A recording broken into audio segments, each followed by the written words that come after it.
सोने का भाव कई सारे ग्लोबल फैक्टर्स पर निर्भर करता है। पिछले 30 सालों में सोने की कीमतों और ट्रेंड में अभूतपूर्व बदलाव देखने को मिले हैं। बदलते आर्थिक हालात और वैश्विक कारकों की वजह से सोना लगातार नई दिशा में आगे बढ़ रहा है। ऐसे में सोना खरीदने वालों के लिए ये एक चौंकाने वाली खबर है। हाल ही में एक बड़ा अपडेट सामने आया है जिसने सभी का ध्यान खींचा है। सोने से जुड़ी एक बड़ी खबर सामने आई है जो सबको चौंका रही है। अप्रैल में भारत का सोने का आयात करीब 30 साल के निचले स्तर पर पहुंचने वाला है। उद्योग और सरकारी सूत्रों के मुताबिक इस महीने देश में सिर्फ 15 मीट्रिक टन सोने का आयात होने का अनुमान है, जो मांग और बाजार के रुझान में बड़े बदलाव का संकेत है। India Boolean and jewellers association के सचिव के मुताबिक भारत में ज्यादातर रिफाइंड सोना आयात करने वाले बैंकों ने शिपमेंट रोक दिया है। इसकी वजह यह है कि भारतीय कस्टम विभाग अब सोने के आयात पर 3% जीएसटी मांग रहा है। साल 2017 में जब आईजीएसटी लागू हुआ था तब सोना आयात करने वाले बैंकों को 3% टैक्स से छूट दी गई थी, लेकिन अब सरकार की ओर से बैंकों को बुलियन आयात की अनुमति देने वाला ऑफिशियल आदेश जारी होने की वजह से ये टैक्स लगाया जा रहा है। इकोनॉमिक टाइम्स की एक रिपोर्ट के मुताबिक एक सरकारी अधिकारी ने बताया है कि इस महीने बैंकों ने कस्टम से कोई सोना क्लियर नहीं कराया, केवल थोड़ी मात्रा में इंडियन इंटरनेशनल बुलियन एक्सचेंज के जरिए आयात किया है। भारत, जो दुनिया का दूसरा सबसे बड़ा सोना उपभोक्ता है, उसने अप्रैल 2025 में 35 टन सोना आयात किया था, जबकि 2025-26 वित्तीय वर्ष में मार्च तक औसतन हर महीने करीब 60 टन सोना आयात होता रहा।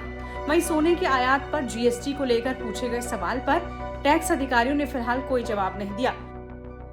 अप्रैल में 15 टन सोने का आयात करीब 3 दशक में इस महीने के सबसे लोअर लेवल पर है। अगर 2020 के कोविड-19 लॉकडाउन वाले साल को छोड़ दें, जब ज्वेलरी दुकानें बंद थी, सूत्रों के मुताबिक इतनी कम मांग का असर वैश्विक सोने की कीमतों पर भी पड़ सकता है। बुलियन डीलर्स के मुताबिक भारत ने अप्रैल में सोने के आयात पर करीब 1.3 अरब डॉलर खर्च किए, जो पिछले वित्त वर्ष के लगभग 6 अरब डॉलर के मासिक औसत से काफी कम है।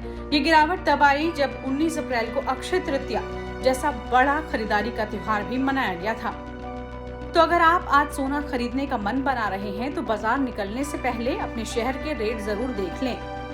सबसे पहले बात अहमदाबाद की, जहां पर 24 कैरेट सोने का रेट है 1,50,770 रुपए, जबकि 22 कैरेट का रेट है 1,38,150 रुपए। वहीं भोपाल में 24 कैरेट 10 ग्राम सोने का रेट है 1,50,710 रुपए, 22 कैरेट का रेट है 1,38,150 रुपए।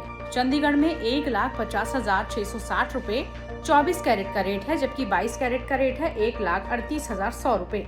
वहीं चेन्नई में 1,50,710 रुपए 24 कैरेट सोने का रेट है, 22 कैरेट का रेट है 1,38,150 रुपए। वहीं राजधानी दिल्ली की बात की जाए तो यहाँ पर 24 कैरेट 10 ग्राम सोने का रेट है 1,50,810 रुपए, 22 कैरेट का रेट है 1,38,250 रुपए। फरीदाबाद में 1,50,710 रुपए, जबकि 22 कैरेट का रेट है 1,38,150 रुपए।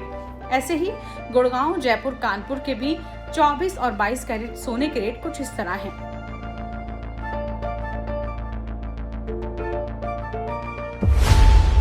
खबरों की रणभूमि में यहाँ शोर नहीं सोच लड़ती, जहां शब्द नहीं फैक्ट्स वार करते हैं और हर सवाल खोलता है सच की नई परत।